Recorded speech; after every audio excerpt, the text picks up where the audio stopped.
దేవరాగం జ్ఞానయోగం వ్యాసపీఠం బహువేదశాస్త్రం బోధామృతహిత శ్రీమన్నారాయణం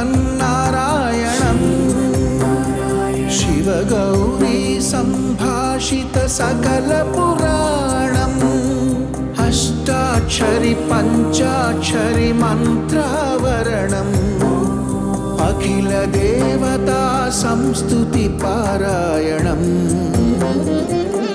జయమంగళకరమీ ప్రవచన శ్రవణం అనుదినము శుభము సుఖము జీవన గమనం దేవరాగం జ్ఞానయోగం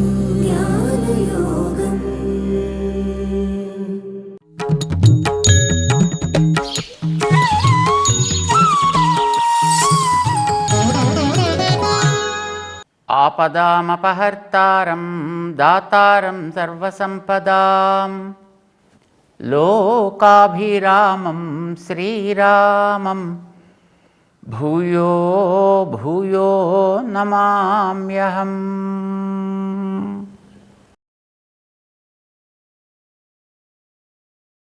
జై శ్రీమన్నారాయణ. ప్రియ భగవద్బంధువులారా, ఏదైనా ఒక ఫలానికి సారం అనేది ఎప్పుడు కూడా మధ్యలో ఉంటుంది. ఒక చెరుగుగడ తీసుకోండి, దానికి క్రింది భాగం అంతా వేళ్ళు, అక్కడ కొంచెం బాగా ముదిరిపోయి అలా ఉంటుంది.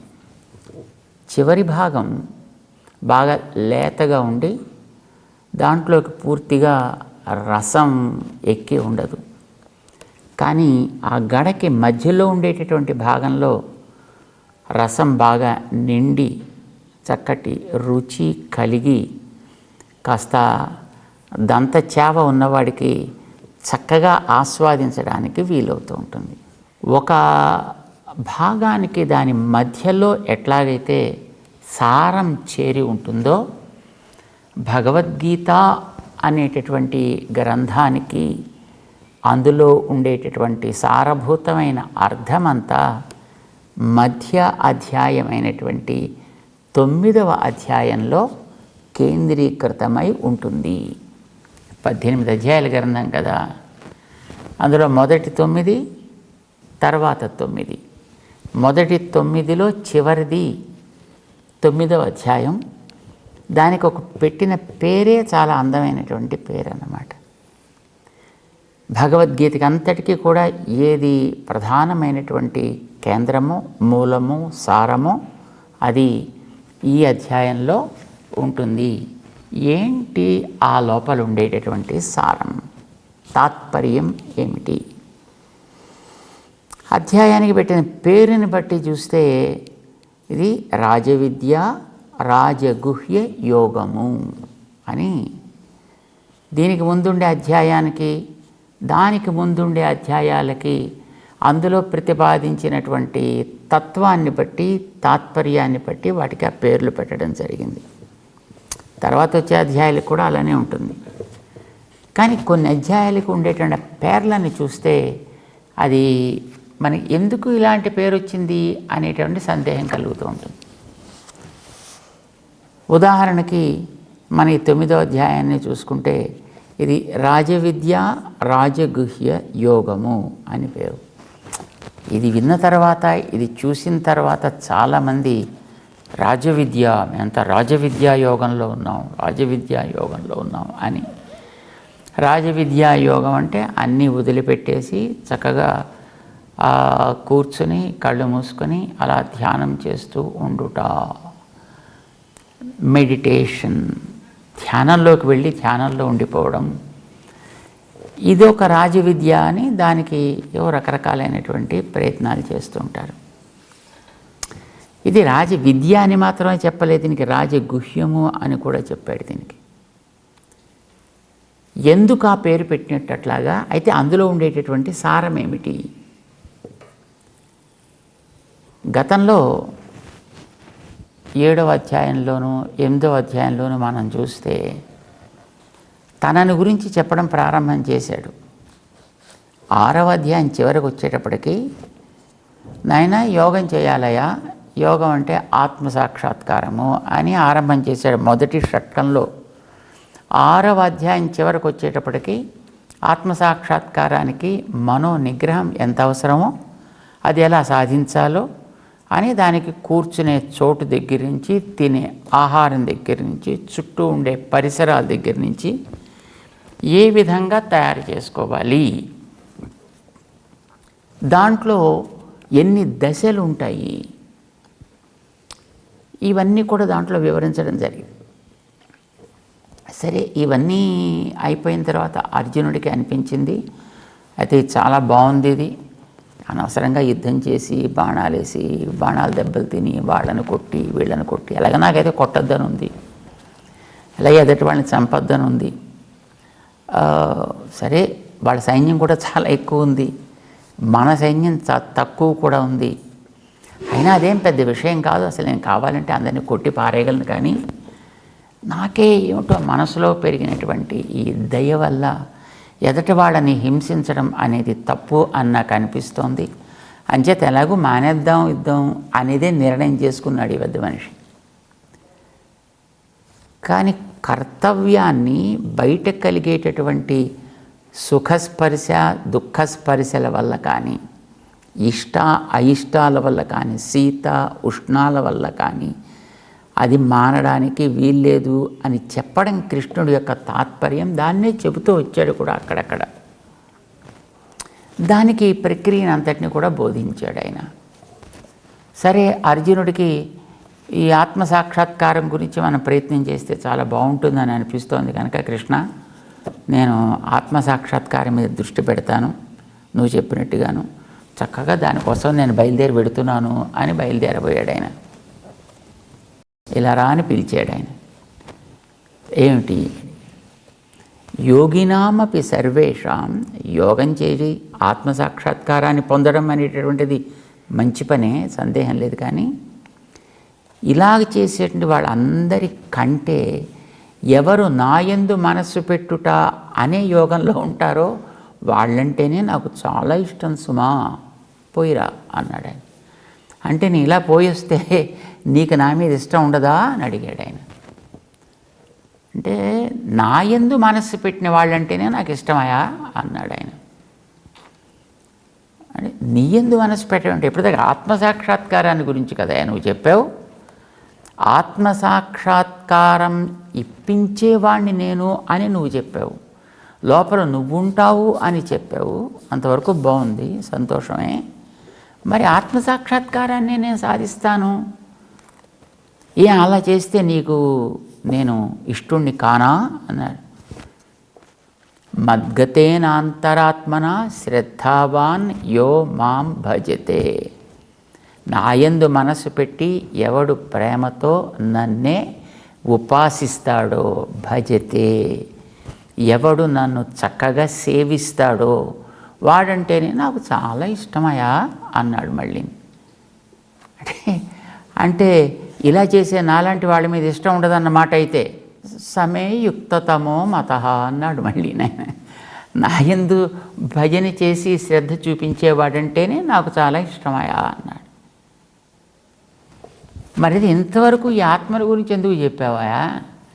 మరి ఇది తెలిస్తేనే కదా దీనికంటే గొప్పదేదో దాని యందు దృష్టి పెట్టాలని తెలిసేది. ఆత్మ కంటే పైనుండి దాన్ని కూడా నడిపించేటటువంటి తత్వం నేను కనుక నన్ను ఉపాసించడం, నన్ను చేరడం అనేటటువంటిది దీనికంటే ఉత్తమమైనటువంటి ఫలితం సుమా. అప్పుడు సందేహం వచ్చింది అర్జునుడికి.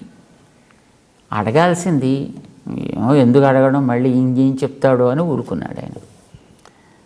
సరే, కాసేపు చూశాడు కృష్ణుడు, వీడేమో అడిగేట్టు కనిపించట్లేదు, కానీ ఇతనికి తెలియకపోతే నష్టపోతాడు కనుక తనే చెప్పడం ప్రారంభం చేశాడు. 7వ అధ్యాయాన్ని జ్ఞాన విజ్ఞానములతో పాటు కలిసి తను చెప్తాను అని ప్రారంభం చేసి, తానంటే ఏంటో, తన అధీనంలో ఉండేవి ఏమేమి ఉంటాయో వాటిని ఎలా ఎలా తను నియంత్రిస్తాడో అనేది 7వ అధ్యాయంలో చెప్పాడు ఆయన. అంటే ప్రకృతి, జీవుడు, ఇవి రెండు కూడా నేను నడిపిస్తే నడిచేవే, నా ఆధీనంలో ఉండేవే.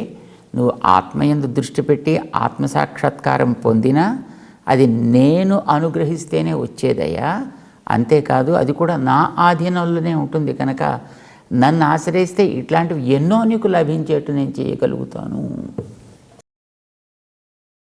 ఇవి రెండిటికి 2 పేర్లు పెట్టాడు. పరా అపరా ప్రకృతులు అని పేరు పెట్టాడు ఆయన. అందులో పరా ప్రకృతి అంటే పైది, అది ఆత్మ. అపరా ప్రకృతి అంటే దానిని తనలో ధరించి ఉండేటటువంటి ప్రకృతి శరీరం కింద మారి వీడి చేయదలుచుకున్నటువంటి పనులు చేయడానికి తోడ్పడేటటువంటిది. అది వీడికి ఒక సంపద, అది వీడికి ఒక ఐశ్వర్యం. ఇది కనుక ఇది ఐశ్వర్యము, దీనిలో ఉండేవాడు అక్షరుడు అని ఐశ్వర్యాన్ని, అక్షరతత్వాన్ని రెంటిని కూడా నడిపించేటటువంటి తన తత్వాన్ని గురించి కూడా చెప్పాడు. సరే, మరి ఇది విన్న తర్వాత వాటిల్లో ఉండే అతి ఉత్తమ దశ ఏమిటి? ఆ ఐశ్వర్యానికి ఉత్తమ స్థితి ఏమిటి, అక్షరానికి ఉత్తమ స్థితి ఏమిటి అని అడిగాడు ఆయన. 8వ అధ్యాయంలోకి తీసుకొచ్చాడు. ఐశ్వర్యానికి అతి ఉత్తమమైనటువంటి స్థితి దేవతలందరికంటే పైన ఉండేటటువంటి సుఖాలు, దేవతలందరికంటే పైన ఉండేటటువంటి ఒక శారీరకమైనటువంటి స్థితి. దానికి ఇది సాధనాలు అని, సాధనం ఏం చేయాలో, ఉపాసన ఎట్లా చేయాలో, ఎక్కడ చేయాలో, అలా చేస్తే లభించేటటువంటి ఆ ఐశ్వర్యాదులు, సంపదలన్నీ కూడా ఎంతకాలం ఎలా ఉంటాయి అనేటటువంటి దాన్ని బ్రహ్మగారి యొక్క కాలాన్ని కూడా ఒకసారి లెక్కపెట్టి చెప్పి అర్జునుడికి వివరించాడు. సరే, అది అయిపోయింది. మరి ఆత్మతత్వాన్ని గురించి ఏమంటావు అని అడిగాడు ఆయన. ఆత్మతత్వాన్ని గురించి కూడా తెలుసుకోవడం చాలా మంచిదే, కానీ మళ్ళీ 12వ అధ్యాయంలో దీని గురించి ప్రస్తావన చేస్తూ క్లేశ అధికతర తేషాం, దాన్ని సాధించడం అనేటటువంటిది చాలా ఇబ్బందులతో కూడుకున్నటువంటి విషయమా, అయినప్పటికీ దానివల్ల కలిగేటటువంటి ఆనందం అనేటటువంటిది అది సిత్ ఇన్బం, అల్ప ఆనందం. అది భగవదానందం అనేటటువంటిది అపారమైనటువంటిది, అది ఒక మహాసాగరం లాంటిది. ఆ భగవదానందం అనే సాగరంలో ఆత్మానందం అనేటటువంటిది ఒక చిన్న నీటి బిందువు లాంటిది సుమా చెప్పాడు. దాని గురించి కూడా వివరించాడు ఆయన. దానికి సాధన ఎట్లా చేయాలి, ఎక్కడ చేయాలి, ఎప్పుడు చేయాలి, ఎంత చేయాలి, ఇవన్నీ కూడా వివరించాడు. అదంతా 8వ అధ్యాయంలో అయిపోయింది. భగవంతుణ్ణి పొందాలనుకునేటటువంటి వ్యక్తులు కొందరు ఉంటారే, అలాంటి వాళ్ళకి మాత్రం చేయాల్సిందంటూ పెద్దగా ఏం ఉండదా, వాళ్ళకి చాలా సులభంగా అది లభిస్తుంది. ఎందుకంటే అది సహజమైనటువంటి స్థితి కనుక. సహజమైన దాన్ని పొందడానికి ఎప్పుడు శ్రమ అంటూ ఏం ఉండదు. ఇప్పుడు గింజ నేలలో వేస్తే అందులోంచి మొలక రావడం అనేది సహజం, అది సుఖంగానే వస్తుంది.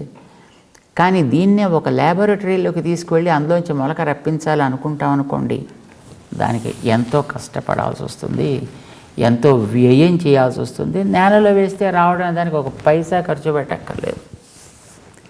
వీడు చేయాల్సింది కూడా ఏం లేదు. అది సహజంగా ఏర్పడ్డటువంటి ఒక వ్యవస్థ చేత సహజమైన వ్యవస్థ ఎప్పుడు కూడా సుఖకరంగాను ఆనందదాయకంగాను ఉంటుంది.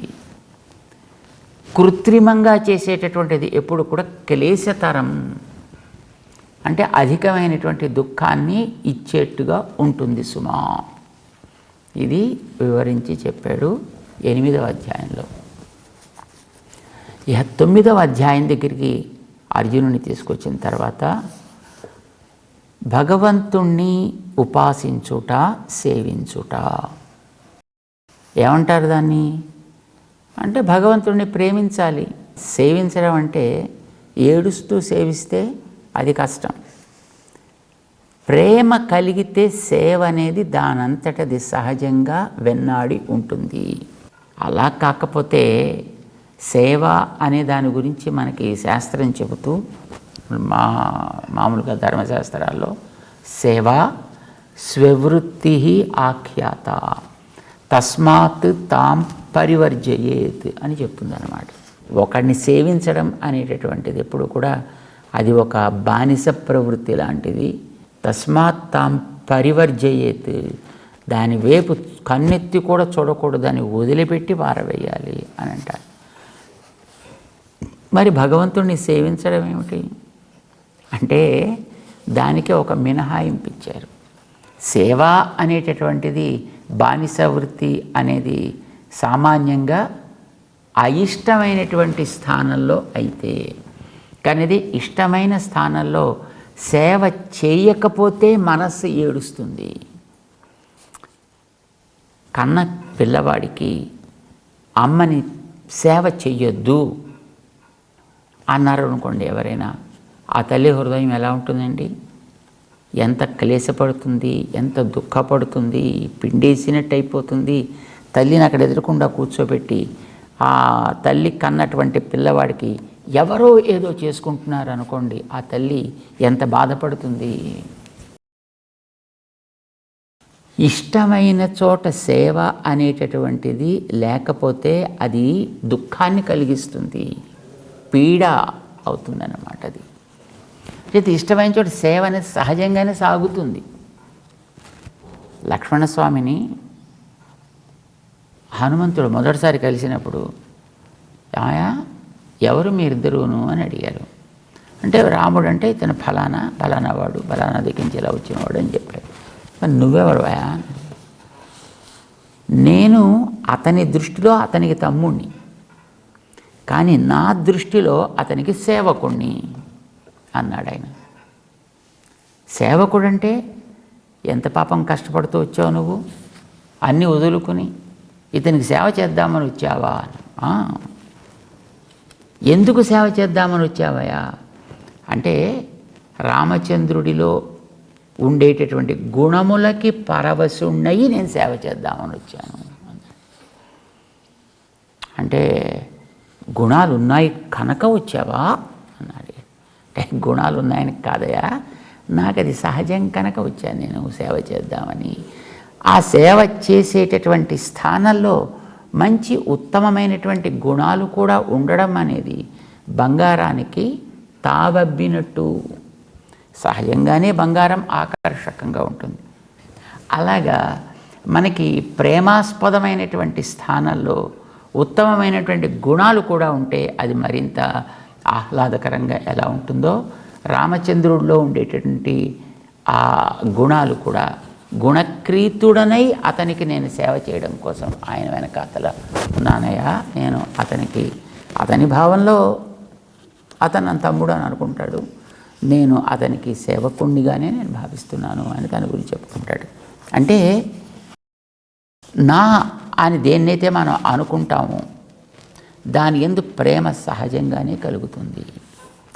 ఇప్పుడు నా పిల్లాడు అనుకున్నప్పుడు వాడు ముక్కు కారుతున్నా మూరి కారుతున్నా అబ్బో నా బంగారం అనిపిస్తుందండి. కాదు అని అనుకుంటే వాడు ఎలా ఉన్నా అని దూరంగా పెట్టాలని అనిపిస్తుంది అన్నమాట. సో నా అని అనుకోవడం మొదటిది. అప్పుడు దాన్ని మనం ప్రేమతోటి సేవించాలి. ప్రేమ అనేది ఒక అద్భుతమైనటువంటి పదం. ఒక్కొక్క చోట ఈ ప్రేమ ఒక్కొక్క పేరుతోటి వ్యవహారంలో ఉంటుంది లోకంలో. తల్లిదండ్రులు పిల్లల్ని ప్రేమిస్తారు, దానికి వాత్సల్యము అంటాం దాన్ని. పిల్లలు తల్లిదండ్రుల్ని ప్రేమిస్తారు, అది గౌరవము అని అంటాం. మన ఇరుగు పొరుగుల్ని కూడా మనం ప్రేమిస్తాం, దాన్ని ఆదరము అని అంటాం. తోటి వయస్కులని మనం ప్రేమిస్తాం, స్నేహము అని అంటాం. భగవంతుణ్ణి మనం ప్రేమిస్తాం, దానిని భక్తి అని అంటాం. ఈ ప్రేమ అనేది ఏ విషయం వైపైతే ఇది సాగుతూ ఉంటుందో దాని యొక్క గౌరవాన్ని బట్టి దీనికి మనం పెట్టే పేర్లు కూడా మారుతూ ఉంటాయి. ఇది మనం జ్ఞాపకం పెట్టుకోవాలి. భగవంతుణ్ణి మనం ప్రేమించి అతనికి సేవ చేయాలి అనేట్టుగా చేసేటటువంటి ఆ గుణానికి భక్తి అని పేరు. ఈ భక్తి అనేటటువంటిది ఎంత గొప్పదంటే మామూలుగా ఉండేటటువంటి వాళ్ళకి దీని యొక్క లోతు తెలియదా? గంభీరమైనటువంటి అతి సంస్కరించబడినటువంటి మనస్సు కలవాళ్ళెవరో అలాంటి వాళ్ళకి మాత్రమే ఇది అర్థమవుతుంది సుమా. అలాంటి వాళ్ళకి మాత్రమే దీని విషయం తెలుస్తుంది సుమా. అందుకోసమనే దీనికి పెట్టిన పేరు రాజ విద్య. విద్యలలోకెల్లా రాజు లాంటిది. విద్య అంటే జ్ఞానం కదా, తెలివి. రకరకాలైనటువంటి తెలివి మనకుంది, రకరకాల విషయాల్లో మనం ప్రవర్తిస్తాం. కానీ అలాంటి ప్రవర్తించే విషయాలు అన్నింటికంటే కూడా, లేదు అలాంటి వాటి అన్నింటికీ కూడా అతి ఉత్తమమైన రాజు లాంటిది ఏదో అది రాజ విద్య అవుతుంది. అది భగవంతుని యందు ప్రవర్తించినప్పుడు. అంతేకాదు, సామాన్యంగా రాజు అనంటే పరిపాలకుడు కదా. పరిపాలకుడికి హృదయం చాలా గంభీరమై ఉండాలి, అది లోతైనదై ఉండాలి, విశాలమైనదై ఉండాలి. అంటే ఎన్నో విషయాలు ఉంటుంటాయి రాజ్యం చేసేటప్పుడు, పరిపాలన సాగించేటప్పుడు. అందులో కొన్ని ఆంతరంగికమైనటువంటి విషయాలు ఉంటాయి, కొన్ని దాచదగినవి ఉంటాయి, 10 మందికి చెప్పదగినవి ఉంటాయి. సో ఇలాంటి వాటన్నిటినీ కూడా లోపల పెట్టుకొని ఉంటేనే వాడు పరిపాలకుడు కాగలుగుతాడు. ప్రతిదీ ఎవరి దగ్గర పడితే వాడి దగ్గరల్లా వాగేసేటటువంటి వాడు పరిపాలకుడు ఎట్లా అవుతాడు? వాడు కాలేడు. అందుకోసమనే అలాంటి వ్యక్తి యొక్క హృదయం, పరిపాలకుడు యొక్క హృదయం చాలా లోతైనది అయి ఉండాలి. రెండవది విశాలమైనది అయి ఉండాలి. అంటే తన రాజ్యంలో రకరకాల వ్యక్తులు ఉంటారు. కొంచెం చదువుకున్న వాళ్ళు ఉంటారు, చదువు లేని వాళ్ళు ఉంటారు, సంస్కారం ఉన్నవాళ్ళు ఉంటారు, లేని వాళ్ళు ఉంటారు, పైసలు ఉన్నవాళ్ళు ఉంటారు, లేని వాళ్ళు ఉంటారు, యోగ్యులు ఉంటారు, అయోగ్యులు ఉంటారు, రకరకాల వృత్తులకి సంబంధించిన రకరకాల భాషల వాళ్ళు ఉంటారు, రకరకాల జాతుల వాళ్ళు, రకరకాల మతాల వాళ్ళు ఉంటారు. ఇందరినీ కూడా తగినటువంటి రీతిలో ఆదరించాల్సినటువంటి బాధ్యత ఆ ప్రాంతపు పాలన సాగించేటువంటి వ్యక్తికి ఉంటుంది. పక్షపాతం అనేటటువంటిది కూడదు కదా. తన రాజ్యంలో ఉండే వాళ్ళందరికీ ఏదేది అవసరమో, ఎవరెవరికి ఎలా దాన్ని సవ్యంగా వారికి అందేటట్టు, ఆ రకమైనటువంటి స్థితిలో వారు స్వతంత్రతతోటి జీవించగలిగేటట్లుగాను చూడాల్సినటువంటి బాధ్యత పరిపాలకుడికి ఉంటుంది. అందుచేత ఆ వ్యక్తి యొక్క హృదయం విశాలమై ఉండాలి, సంకుచితం కాకూడదు. అంచేత సంకుచితం కాని విశాలమైన లోతైనటువంటి హృదయం కలిగిన వాళ్ళెవరో వాళ్ళకి రాజు అని పేరు పెట్టారు, పరిపాలకుడు అని అర్థం అన్నమాట. అలాంటి వాళ్ళకి, అంత లోతైనటువంటి హృదయం కల వాళ్ళకి తెలియతగినటువంటిదేదో అది రాజ విద్య. అలాంటి వాళ్ళు మాత్రమే గమనించి దాన్ని జాగ్రత్తగా పెట్టుకో తగినది కనుక అది రాజ గుహ్యం. గుహ్యం అంటే జాగ్రత్తగా దాచి యోగులకి ఇవ్వదగినది అని అర్థం. అంటే లోపల పెట్టేసే రహస్యమైందని కాదు అర్థం. యోగ్యత కలవారికి మాత్రమే చెప్పతగినది, విలువైనది. ఇలాంటివి లోకంలో చాలా ఉంటాయి. భగవంతుని యందు ఉండేటటువంటి భక్తి అనే ఒక ఎలిమెంట్ అన్నమాట. అంచేత ఇది విద్యలలోకి రాజు, గుహ్యములలోకి రాజు కనుక దీనిని రాజవిద్య, రాజగుహ్యం అని పేరు పెట్టి భగవంతుడు అందించాడన్నమాట. భక్తి భగవద్గీతలో ఈ భక్తి అనేటటువంటిది అతి ప్రధానమైనటువంటి అంశం. భక్తి అంటే ప్రేమతోటి సేవించుట అని అర్థం. భజ సేవాయాం, అని సంస్కృతంలో ఒక ధాతువు. అంటే సేవించుట అని అర్థం. ఇలాగ భగవంతుణ్ణి సేవించడం అనేటటువంటిది ఎంత గొప్పదో భగవంతుడు 9వ అధ్యాయంలో వివరిస్తాడు. దానికి ఉండేటటువంటి వివరాలన్నింటితోటి కలిపి దాన్ని అందిస్తాడన్నమాట. అందుకోసమే దానికి రాజవిద్య రాజగుహ్య యోగో నామ 9వ అధ్యాయ అని దీన్ని వివరిస్తారు. దానికి ఉండే గొప్పతనం మనం ఇవాళ కొత్త కనిపెట్టక్కర్లా, ఇవి ఇలా అని తానే చెప్పుకున్నాడు ఈ అధ్యాయంలో. ఏమేమిటో అవి తెలుసుకునే ప్రయత్నం మనం కూడా చేద్దాం. జై శ్రీమన్నారాయణ.